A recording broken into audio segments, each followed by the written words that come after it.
Dieu. Tu m'arroses, tu me fais luire de tes merveilles. Je suis tout à toi, je suis tout à toi. Seigneur, tu es digne de recevoir encore, Seigneur. Les paroles pleines d'amour, les paroles, Seigneur, pleines de charme, oh Dieu, les paroles, Seigneur, qui te sont réservées à toi seul. Les paroles, oh Dieu de gloire, que je ne donne qu'à toi, oh Père. Les paroles, Seigneur, qui me met à genoux, Seigneur, des paroles, oh Dieu, que mon cœur, Seigneur, éternel. Hey. Tu sais mieux parler à mon âme. Emporte-moi où tu veux.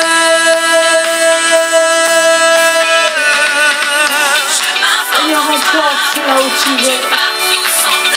Emporte, Seigneur, selon tes désirs, oh Dieu.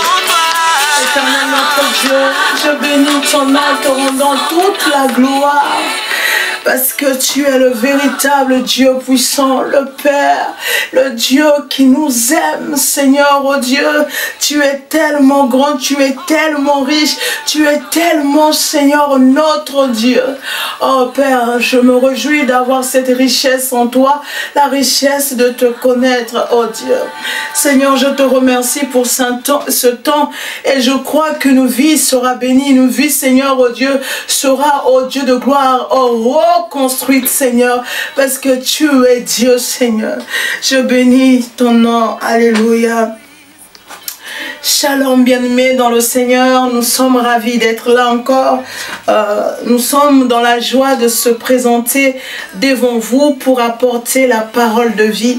Et Dieu nous mandate, Dieu nous fait grâce encore de pouvoir parler de cette parole qui fait tant de bien aux vies. Alléluia. J'aimerais dire ceci, j'aimerais commencer par des questions. Le jour où tu as accepté Jésus-Christ comme Seigneur et Sauveur, qu'as-tu dit? Est-ce que la relation avec le Seigneur, cette relation était basée sur une imagination ou sur des faits? Ou est-ce que tu as eu à percevoir dans ton esprit où est-ce que tu iras avec le Seigneur? J'ai l'impression que beaucoup de personnes ont accepté Jésus-Christ comme Seigneur et Sauveur et ils ne savent même pas où aller. Ils ne connaissent pas les enjeux de leur marche avec Dieu. Ils ne connaissent pas où le Seigneur les emmène. Il est dangereux d'être dans une relation si on ne connaît pas là où la relation nous emmène. Il est très dangereux d'être dans un foyer où on ne sait pas les objectifs qu'on peut atteindre dans ce foyer. J'aimerais dire ceci, tout dans la vie a une mission. Tout ce que nous faisons, une relation a une mission. Un mariage a une mission. Une vie avec le Seigneur a un but, plutôt je dirais. Tout ce que nous entretenons dans la vie a un but. Et si on ne saisit pas le but d'une relation, on perd même l'objectif de cette relation. Vous ne pouvez pas, autant que personne, marcher dans une relation sans connaître l'objectif, même le but à atteindre dans cette relation. Autant que personne, nous devons savoir, c'est que tout ce que nous avons comme relation, tout ce que nous avons comme projet, il doit avoir un but. Et aujourd'hui, par la grâce de Dieu, nous allons parler sur les enjeux. Les enjeux d'une relation, les enjeux dans une intimité, les enjeux dans un mariage, les enjeux d'être un parent. Parce que les gens pensent qu'il suffit d'être un parent, c'est tout. Mais non, autant que parent, il y a des enjeux à mettre, il y a des choses qu'on doit mettre pour éduquer nos enfants. Il y a une partie, il y a un investissement que nous devons mettre. Par la grâce de Dieu, je vous invite à lire un texte. Nous allons lire un texte dans le livre de 1 Corinthiens 9, le verset 26. La Bible dit ceci. Moi donc, je cours non pas comme à l'aventure. Je frappe non pas comme battant l'air, mais je traite durement mon corps et je le tiens assujetti de peur d'être moi-même rejeté après avoir prêché aux autres. Alors c'est le cri de l'apôtre Paul, il est en train de dire quelque chose de fort. Il dit simplement que moi donc je cours, donc il parle de sa marche avec le Seigneur. Il dit dans cette marche, dans cette relation avec le Seigneur, je considère les choses à un point que vous n'imaginez pas. Je considère les choses plus que vous me voyez faire. Ça veut dire que ma manière d'agir, ma manière de faire des choses dépasse tellement mon entendement que je suis obligée de m'impliquer. Waouh! J'aimerais dire ceci, c'est que nous échouons notre vie chrétienne parce que nous n'avons pas compris l'enjeu de la vie chrétienne. Nous échouons nos mariages, comme je le disais, parce que nous n'avons pas compris les enjeux. Ici, l'apôtre Paul est en train de dire quelque chose de fort. Il dit que j'ai saisi l'enjeu. J'ai saisi ce que j'attends à la fin de cette vie chrétienne. J'ai saisi ce que je veux obtenir avec Christ. Ce que je veux obtenir avec Christ est tellement grand que mon corps, je le traite dur. Vous imaginez une personne qui fait souffrir son corps. On a entendu des mères qui maltraitent des enfants, des belles-mères qui maltraitent des enfants, des maris qui maltraitent leurs femmes, des femmes qui maltraitent leurs maris. Mais là, c'est une parole qui dépasse notre raisonnement parce que la parole dit que Paul est en train de maltraiter son corps parce que l'objectif à atteindre est plus grand que son corps. My God, ce que Paul veut obtenir à la fin de sa vie avec le Seigneur dépasse tellement l'importance de son corps. Il ne donne même plus, ça veut dire que ce qu'il attend est plus grand que l'état de son corps. Ce qu'il attend est plus fort que l'état de son corps. Donc il dit, je traite durement mon corps. Il dit, je cours d'abord. Quand il court, ça veut dire que quand il s'implique dans une situation, il met son corps, son âme, son esprit dedans. Il n'est pas à moitié. J'ai compris que l'enjeu de la vie chrétienne, nous n'atteignons pas l'excellence parce que nous ne considérons pas ce que nous voulons atteindre à la fin. Ce que nous voulons atteindre à la fin est plus grand que notre chair, est plus grand que notre personne, est plus grand que les orgueils, les titres qu'on peut avoir. Ce que nous voulons atteindre à la fin, c'est de rencontrer Christ et d'être dans son séjour, d'être enlevé pour nous encore à cette époque, de voir le jour du Seigneur. Et pour cela, nous devons comprendre l'enjeu. J'aimerais te dire que l'enjeu de ta marche avec chrétienne ne se trouve pas au début de ta marche, ni au milieu de ta marche, mais à la fin de ta marche. Cela dit qu'il faut que tu considères quel est le prix que tu aimerais obtenir à la fin. Si ce que tu veux obtenir à la fin est plus grand que ton corps, est plus grand que ton esprit, alors tu devais t'investir plus que ton corps, tu dois t'investir plus que ton raisonnement, tu dois t'investir plus que tout ce qui peut apparaître devant toi. Je comprends que l'enjeu dépend. Vous voyez, quand les gens jouent au poker, ils mettent l'argent, ils mettent les enjeux. Et quand ils mettent les enjeux, l'enjeu que la personne met définit où la personne va. My God. Le type d'investissement que tu mets dans ta marche avec le Seigneur te montre là où tu vas avec le Seigneur. Le type de ton investissement, ton enjeu que tu fais montre qu'est-ce que tu vas atteindre avec le Seigneur. Si tu es avec le Seigneur à peu près, ça veut dire que tu n'atteindras pas grand chose à la fin. Mais si tu mets tout de toi, si tu pouvais avoir comme gloire, comme capacité, comme potentiel, je ne dis pas de les balayer, non, c'est pas mon message. Ça veut dire que si tu assujettis ta volonté, si tu prends ta volonté, my God, tu le mets comme en jeu sur la table du Seigneur. Si tu prends ton savoir, tu le mets comme en jeu sur la table du Seigneur. Si tu prends tout ce qui est de toi, tu le mets comme en jeu sur la table du Seigneur, assurément à la fin, tu récolteras mieux que ce que tu as sémé. Ce que nous devons savoir, c'est que l'enjeu, l'investissement que nous mettons aujourd'hui doit nous montrer l'importance de ce que nous irons récolter plus tard. Je m'explique pour dire que ta vie chrétienne ne doit pas être une vie chrétienne où aujourd'hui tu es bien avec Dieu, demain tu n'es pas bien. Que Dieu te donne, que Dieu ne te donne pas, tu dois t'investir. Tu dois mettre l'enjeu, ça veut dire que tu as déjà mis. Imaginez quelque chose que l'enjeu qu'on met, on ne vient plus retirer, my God. Quand on a mis l'enjeu, on ne vient plus encore pour dire que je retire, je me suis trompé. Non, Quand on a mis l'enjeu sur quelque chose, on n'a plus le temps de se plaindre, le temps de dire que je m'étais trompé, ce n'était pas la somme. Non, j'aimerais te dire que ce que tu mets comme enjeu dans ta vie chrétienne, la manière dont tu gères ta vie chrétienne, la manière dont tu t'investis dans ta relation avec Dieu, la manière dont tu fais les choses avec Dieu, c'est ça que tu vas récolter. Mais j'aimerais dire ceci, si tu mets l'enjeu, toute ta personne dedans, si tu t'investis corps, âme et esprit, si tu te donnes sans mesure, à la fin c'est le Seigneur que tu récoltes. Paul il a dit que je ne veux pas, après avoir prêché aux autres, que moi-même je passe à côté. My God, ça veut dire que lui en tant que personne, il avait compris une vérité, c'est que cet enjeu, on ne rentre pas avec les pieds, on rentre partout, tout le corps doit rentrer. Dans cette histoire avec Dieu, ce n'est pas seulement de parler aux autres, changer. Moi-même, je dois être aussi l'auteur du changement. Moi-même, je dois être aussi la personne qui porte Christ. C'est-à-dire que moi, en tant que personne, dans ma relation avec Dieu, j'investis tout. Soit je perds, soit je gagne. Je n'ai pas de demi-mesure, je n'ai pas une partie. Ananias et Saphir, dans le livre de Actes 5, ont été morts. Pourquoi? Parce que Ananias et Saphir n'avaient pas compris l'enjeu de cette époque, qu'il fallait se donner entièrement. Qu'est-ce qu'ils ont fait? Ils ont vendu leur parcelle, mais ils ont gardé un peu. Ils n'avaient pas compris dans cet enjeu avec Christ, on rentre à 100%, on rentre pas en temps partiel. Je suis venu te dire que Christ, ce n'est pas l'histoire de temps partiel.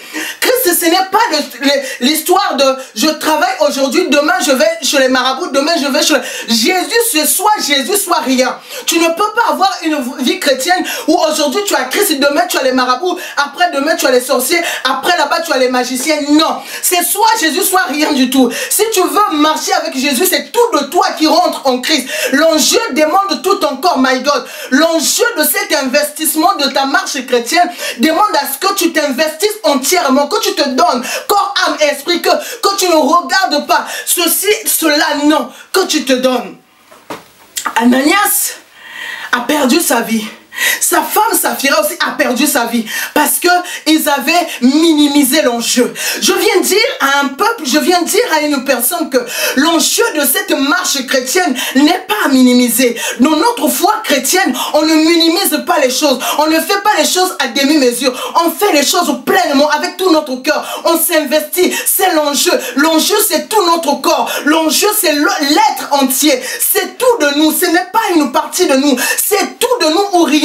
Si on veut être rien, on reste dehors. Mais ici, j'aimerais dire que comme le tabernacle a changé, les lois aussi ont changé. Au tabernacle de Moïse, il y avait 3 étapes. Mais dans le tabernacle de David, qui est le tabernacle de Christ, on rentre, il n'y a plus de lieu saint ni de lieu très saint. Et il y a seulement une pièce. Nous rentrons dans ce lieu, pourquoi? Parce que l'enjeu aussi a changé. J'aimerais te dire que tu ne dois plus vivre ta vie chrétienne aujourd'hui bien. Non,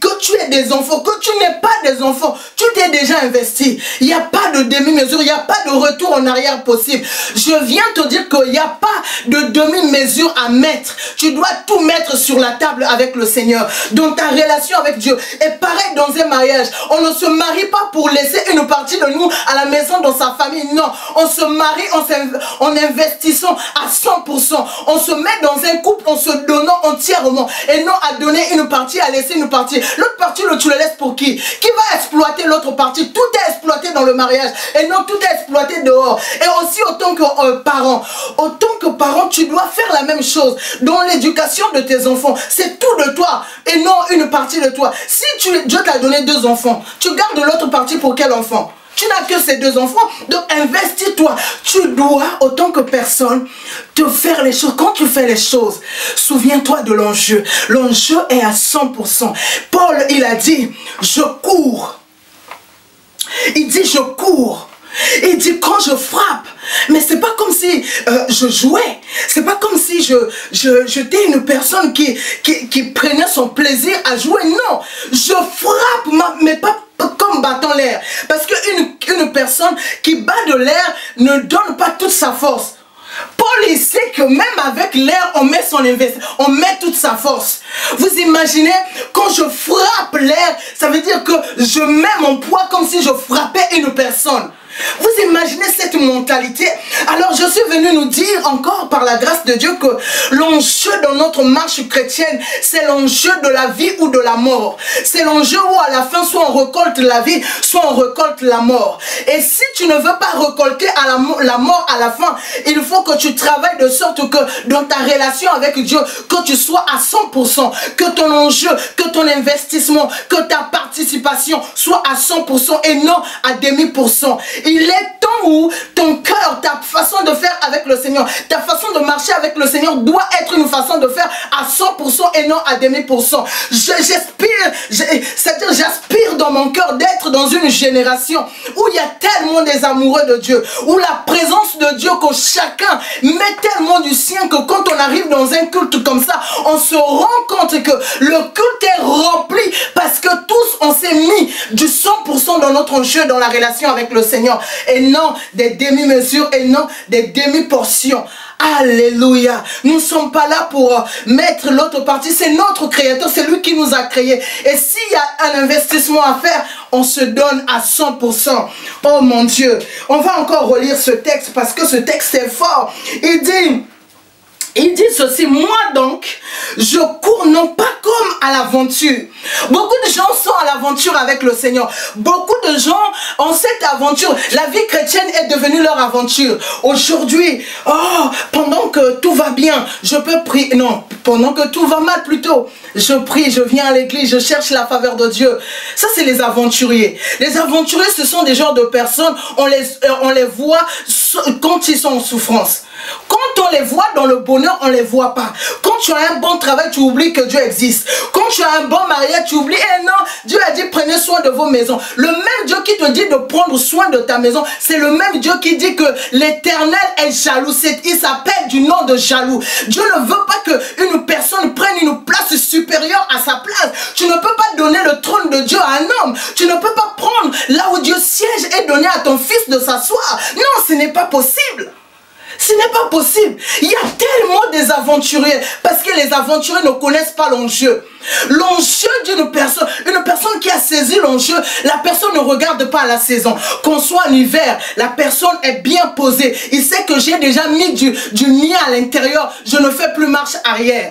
Quand on soit à l'automne, quand on soit au printemps, quand on soit pendant l'été, la personne reste constante. Une personne qui reste constante, c'est une personne qui a saisi l'enjeu et qui s'investit à 100%. Si tu n'as pas saisi l'enjeu, tu ne pourras jamais t'investir à 100%. Si tu n'as pas saisi l'enjeu, tu seras un aventurier. Paul, il a dit, je ne cours pas comme à l'aventure. Il a dit, il a compris que le Dieu que j'ai tant maltraité, le Dieu que j'ai participé, même quand on tuait Étienne, ce Dieu redoutable, maintenant que je fais partir de son camp, je ne joue pas. Vous savez pourquoi beaucoup des enfants de Dieu échouent? Parce qu'ils pensent que la vie chrétienne c'est de l'aventure. La vie chrétienne ce n'est pas de l'aventure. On ne vient pas prier par aventure. On ne vient pas prier seulement pour voir la main de Dieu. On vient prier parce qu'on s'est investi corps, âme et esprit à l'intérieur. Corps, âme et esprit à l'intérieur. J'aimerais révolutionner nos pensées, révolutionner notre façon de marcher avec Dieu, en sachant que notre marche avec le Seigneur, c'est une histoire de 100% avec Dieu. Nous voulons d'un Jésus à 100%, pas un Jésus d'à peu près. Ça ne nous intéresse pas d'être en aventure avec Dieu. Avoir l'aventure pour hériter l'enfer, pour récolter l'enfer à la fin. Pourquoi? Pourquoi s'il faut vivre cette aventure, pourquoi ne pas commencer l'enfer ici sur la terre et de continuer l'enfer dans l'éternité? Non, bien-aimés. Nous, autant qu'enfants de Dieu, nous vivons sur la terre. Nous vivons ici, pas comme à l'aventure. Quand on parle de l'aventure, ce sont des gens qui ont préféré d'abord, qui disent que non, j'ai encore l'âge, j'ai encore le temps, je dois encore jouir des plaisirs de la vie. Qu'est-ce que tu en sais de ce qui arrivera demain? Qu'est-ce que tu en sais si tu n'avais pas 50 ans de vie? Qu'est-ce que tu en sais du nombre de tes jours? Tu n'en sais absolument rien du tout. Et quand tu n'en sais absolument rien du tout, ne vis pas de l'aventure avec Dieu. Vous savez, les aventuriers, ils vivent Dieu. Dieu aussi est avec eux à temps partiel. Dieu aussi est avec eux à temps partiel. C'est ce qu'ils ignorent. Dieu, quand tu lui demandes des choses, il te donne, parce que Dieu, il est bon, c'est sa nature qui est comme ça, il te donne. Mais quand tu tournes le dos, Dieu aussi s'occupe à ceux qui s'investissent à 100%. C'est ce que les gens ignorent. Et quand tu reviens, mais c'est toi qui as perdu. Il faut savoir que Dieu ne perd jamais. L'Éternel ne perd jamais, c'est nous qui perdons. Donc dans cet enjeu, tu sais, Dieu est Dieu, que tu sois au ciel, que tu sois en enfer, tu ne changeras pas la nature de Dieu. Même si tu vas en enfer, ça ne l'empêchera pas d'être Dieu. Ça ne l'empêcherait pas de recevoir la louange. Ça ne l'empêchera pas de recevoir l'adoration. Donc dans cette histoire, s'il y a un perdant, c'est nous, ce n'est pas Dieu. Donc l'enjeu que nous devons mettre doit être conséquent, important. Nous devons nous investir, parce que si on n'a pas compris notre enjeu, notre éternité passera de côté. Il a dit, pas comme à l'aventure, il a dit, je frappe non pas comme battant l'air, mais je traite durement mon corps et je le tiens assujetti. J'aimerais nous dire ceci. Quand on a saisi l'enjeu d'une chose, j'aimerais ici, une personne est allée voir un sorcier parce que la personne avait besoin d'avoir un enfant.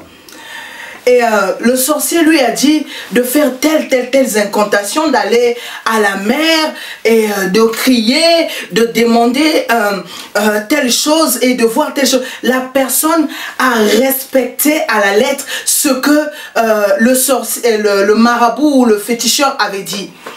Mais quand à la fin, le sorcier lui a dit, tu feras ça, tu feras ça, tu feras ça.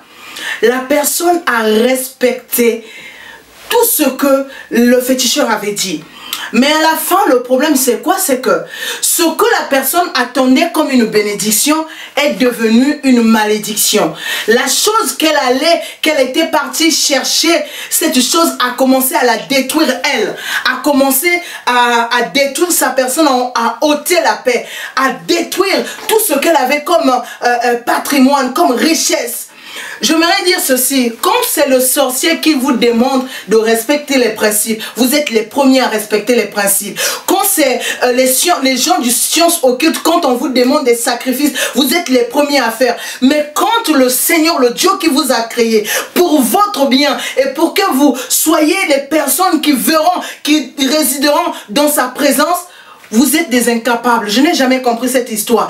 Comment on peut respecter les paroles d'un sorcier pour trouver une réponse? Et pourquoi ne pas respecter les paroles d'un Dieu créateur qui te donnera une bénédiction sans malheur, sans problème? Le sorcier te donne tout ce que le diable t'offre. Il y a toujours un piège derrière. Toutes les propositions du diable, il y a toujours un plan caché derrière. Mais ce que les hommes ne savent pas, c'est que quand le diable leur propose quelque chose, ils disent oui, oh c'est bien, c'est bien. Ce que tu dis c'est bien, quand le diable t'offre, derrière il y a toujours un plan caché qui vient détruire. Donc nous devons savoir une chose, c'est que quand on met l'enjeu dans notre marche avec le Seigneur, c'est pour avoir quelque chose qui n'a pas, une bénédiction qui n'a pas de douleur, une bénédiction qui n'a pas de difficulté, une bénédiction qui est à 100%, là où le bonheur réside à 100%, là où la gloire de Dieu réside à 100%. Dieu ne nous donne pas des choses handicapées, Dieu nous donne des choses qui sont pures, des choses qui sont vraies, des choses qui sont extraordinairement bonnes. Dieu n'est pas ton Dieu pour te donner des choses qui te feront et qui te rendra malheureux. Mais Dieu est ton Dieu pour que ton bonheur soit un bonheur parfait. Dieu veut que tu saisisses l'enjeu pour que dans cet enjeu-là, tu saisisses que si je respecte la part du contrat, ce que j'ai à obtenir est tellement grand. C'est pourquoi nous ne nous fions pas à une prédication que nous pouvons donner, comme quoi que cela nous emmènera aussi au ciel. Non, nous traitons notre vie durement. Pourquoi? Parce que nous savons que l'enjeu dans notre marche chrétienne a une grande importance, que peu importe ce que nous pouvons faire, notre investissement, notre façon de l'aimer, notre façon de travailler avec lui, notre façon d'agir auprès de lui, notre façon de l'écouter, notre façon de l'adorer, il y a quelque chose de grand. Je vous parle de l'éternité. Je vous parle du retour du Seigneur. Je vous parle que Jésus revient bientôt. Mais Jésus revient pour des gens qui ont saisi l'enjeu. Jésus revient pour prendre les gens qui ont saisi qu'il faut traiter dur son corps. Quand je parle de traiter dur son corps, tu es encore jeune, tu as les pulsions de la vie. Tu dis non, je ne livrerai pas mon corps à telle pratique. Pourquoi? Parce que tu estimes que ce corps, tu l'avais déjà mis comme enjeu sur la table du Seigneur. Et tu ne permets plus tout et n'importe quoi sur ce corps. Pourquoi? Parce que tu sais que ce que tu as déjà donné à Dieu, tu ne peux plus le reprendre. Donc l'enjeu est important. Notre façon de faire doit être, c'est-à-dire doit nous emmener à comprendre que on ne doit plus repartir en arrière. On n'a plus le temps de repartir. Jésus revient chercher les gens qui ont compris l'enjeu. Jésus, comme je disais, est venu chercher, et Jésus reviendra chercher les gens qui ont saisi l'enjeu. J'aimerais te dire que le prix, on ne donne jamais un prix au début d'un match. On ne donne jamais le prix au milieu d'un match. On ne donne jamais le prix avant de commencer un match. On ne donne pas le prix pendant l'entraînement. On donne le prix à la fin du match. Donc le prix de la vie chrétienne se trouve à la fin de notre marche, à la fin de notre vie sur terre. À la fin, si jamais le Seigneur revient, si nous sommes en vie, ou après notre mort, c'est là où on saisit le prix de notre vocation céleste. Je voudrais te dire simplement, c'est que ce que tu dois saisir, c'est que le prix que tu attends tant, c'est pas ici sur la terre, c'est pas autant que vivant que tu l'auras, c'est à la fin de ta vie que tu vas l'avoir. Donc, comme tu ne sais pas quand est-ce le combat ou la vie sur la terre sera fini, ne finis jamais, ne laisse jamais ton enjeu à moitié.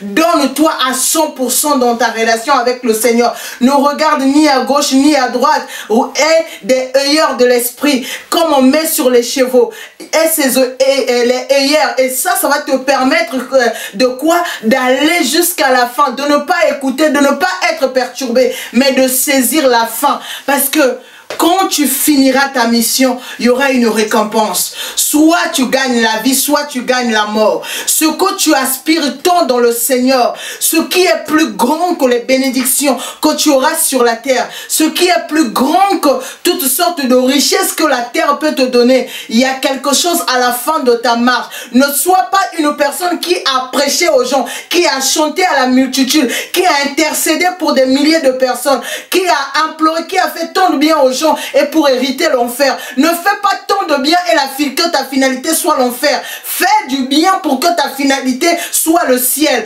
que ça soit le royaume de Dieu. Prêche pour que la finalité soit le royaume de Dieu. Oh, fais des œuvres pour que la finalité de ta vie soit le royaume de Dieu. Saisis l'enjeu de la vie éternelle et pas l'enjeu de l'enfer. Saisis l'enjeu de la vie éternelle consiste à ce que tu te donnes entièrement au Seigneur, à ce que tu sois une personne entièrement consacrée, une personne qui s'est dédiée complètement à Dieu, une personne qui n'a pas son mot à dire, mais qui laisse Dieu avoir son mot à dire sur sa personne. Je suis venu en colère dire à une personne, ne perdez pas le temps. L'enjeu est plus important.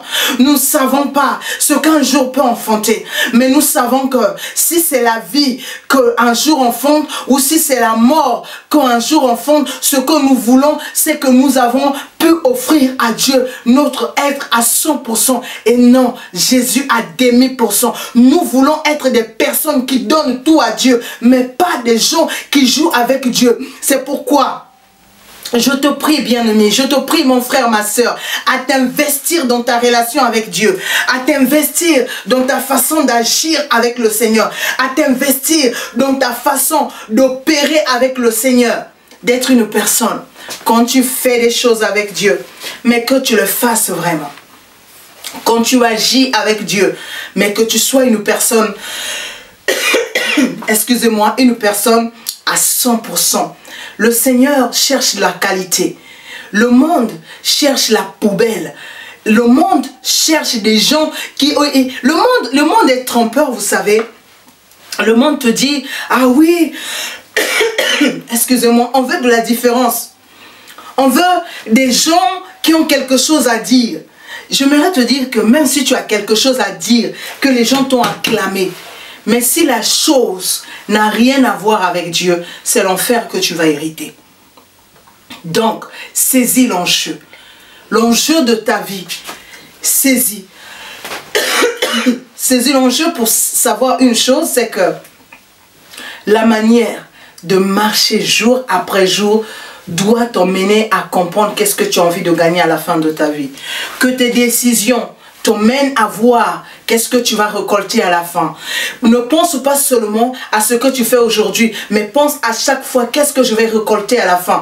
Est-ce la vie, est-ce la mort? Le Seigneur te dit, je place devant toi la vie et la mort, je te conseille de choisir la vie. Alors aujourd'hui, avec cette option, avec cette pensée du Seigneur, je suis venu nous dire, choisissons la vie en offrant nos corps comme des sacrifices. La Bible dit dans le livre de Romains, offrez vos corps comme un sacrifice vivant, ce qui sera de votre part un culte.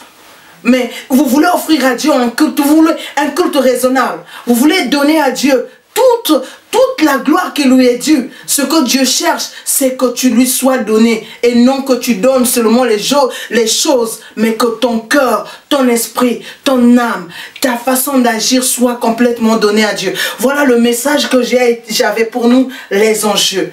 L'enjeu de l'éternité ne se négocie pas. Quand on a saisi que cet enjeu c'est pour Christ, on ne négocie pas, on ne mélange pas, on ne triche pas. On respecte l'enjeu qui doit rester pur dans sa façon d'être. On ne doit pas être une personne, quand il fait quelque chose, tu ramènes trop de mélanges. Non, parfois il y a des mélanges que le Seigneur n'aime pas. Dieu a détruit Sodome et Gomorrhe à cause des mélanges qui ne lui plaisaient pas. Dieu a ramené le déluge parce qu'il y avait des mélanges qui ne lui plaisaient pas. Donc, il y a des mélanges qui ne plaisent pas à Dieu. Soyez des personnes qui offrent à Dieu leur corps, qui offrent à Dieu la totalité de leur être. S'il y a un enjeu à mettre, mettez vous-même. Mettez-vous comme enjeu. Mettez-vous comme enjeu. Et c'est là qu'à la fin on récoltera Christ. Tu veux être enlevé, tu veux voir Jésus. Tu parles tant du ciel, mais tu ne t'investis pas. Tu ne donnes pas ton corps. Tu proclames, oh Jésus revient, mais tout ton corps n'est pas donné. Tu dis tellement de choses, mais quand on voit ce que tu dis, Christ n'est pas à 100% dans ta vie. Avant de nous parler que Christ revient, investis-toi, mets-toi en enjeu sur la table du Seigneur. Et comme ça, lui-même, à la fin, il viendra et te prendra. L'enjeu n'est pas seulement d'avoir des milliers de chrétiens dans le monde. L'enjeu est de saisir le jour où le Seigneur reviendra et que nous aussi, qu'on parte avec lui. C'est ça qui est plus important. Ce qui a de l'importance, c'est être auprès de Jésus et non avoir parlé de Jésus. Beaucoup parleront de Jésus, resteront. Mais ceux qui ont compris l'enjeu, c'est ceux-là qui hériteront le royaume de Dieu. Alors je t'invite à prier avec moi pendant un court instant. Et je prie que le Seigneur touche ton cœur là où tu es. Je prie que cette parole t'emmène à saisir l'enjeu de ta destinée avec Dieu. Seigneur, ma prière est que la personne qui écoutera cette prière, la personne qui écoutera, Seigneur, cet audio, cette vidéo, que Seigneur, tu révolutionnes ses pensées. Que tu l'emmènes à saisir que l'enjeu, Seigneur, c'est tellement important. Qu'il doit se donner entièrement. Il doit se donner comme Paul il nous l'a expliqué. Mais Seigneur, pas comme à l'aventure. Nous ne voulons pas des aventuriers, Seigneur. Nous voulons des gens qui s'offrent totalement, Seigneur. Des gens qui offrent à Dieu un culte qui plaît à Dieu, un culte qui est à l'honneur de notre Dieu. Seigneur, touche mon frère, ma soeur qui prend la résolution de changer sa conception, de changer sa marche chrétienne. Et souviens-toi de toute personne, oh mon Dieu, mon roi, qui a compris, Seigneur, le fond de cette pensée. Nous bénissons ton nom dans le nom puissant de Jésus-Christ de Nazareth. Nous avons dit Amen et je vous dis à très bientôt.